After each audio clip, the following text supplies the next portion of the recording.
ujeedka munaasabadan oo ahayd mid lagu taageerayay gudoomiyaha gobolka Banaadir, gudoomiye ku-xigeenada gobolka iyo xogayaha guud ee gobolka ayaa waxaa ka soo qayb galay mas'uuliyiin ka tirsan maamulka gobolka Banaadir, gudoomiyaha degmada Hodan, odayaal dhaqameed, haween iyo dhalinyaro. qaar ka mid ah dadkii munaasabada ka hadlay ayaa kula dardaarmay maamulka gobolka Banaadir inay kaalinta koobaad ka dhigaan cadaaladda iyo sinaanta. waxaan idin kula dardaarmaynaa inaad doontaan xaqa maqan ee gobolka Banaadir oo ay ugu horeyso matalaadii siyaasadeed ee uu ku lahaa dowladda dhexe oo aad ku darsataan hawl maalmeedkiina ee aadna ku mashquulin maamulka kaliya gobolka.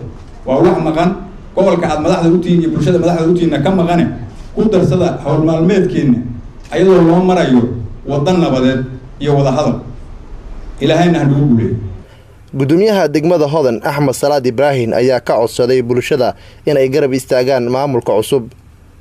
gudoomiye ku-xigeenka howlaha guud ee maamulka gobolka Banaadir Aadan Cali Fiido iyo gudoomiye ku-xigeenka arrimaha bulshada ee maamulka gobolka Cabdulaahi Cilmi Xaaji Ereg ayaa tilmaamay in maamulka cusub uu la imaan doono isbedel wanaagsan oo muuqda.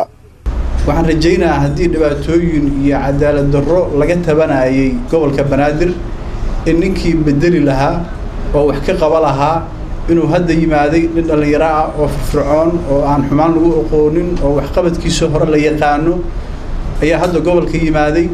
marka waxaan rajaynaynaa cadaaladii la sugayay inay hadda imaato. marka annaguna intii aan ka shaqeyn karno waan ka shaqeynaynaa, madaxdeeduna way ka shaqeynayaan cadaaladda.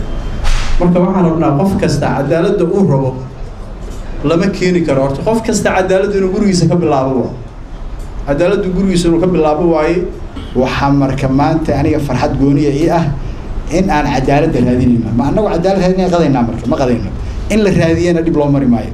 waxaana tusaale fiican u ah gudoomiyaha gobolka Banaadir hadalkiisa ugu horeeyay inay tahay waxaan wax ku nahay idinka madax iimanin annaga idinka madax noo ah idinkaan wax idinku nahay dadkana qaban lahaa ama nasixi lahaa waa idinka iyo adeega noo dirteen oo cadaalad iyo waxa idinka maqan ah heshaan. taasna gudoomiyahan ugu hogaaminayo iyo ku-xigeenadiisa waa maamul cusub oo ballantiisu ay tahay xuquuqdii gobolka Banaadir uu lahaa in la keeno. kulamo iyo munaasabado lagu taageeraya maamulka gobolka Banaadir ayaa maalmihii dambe waxa ay ka socdeen magaalada Muqdisho iyo dalka dibadiisa. Nuur Saciid Taaliil, raadiyo iyo TV-ga qaranka Soomaaliyeed, magaalada Muqdisho.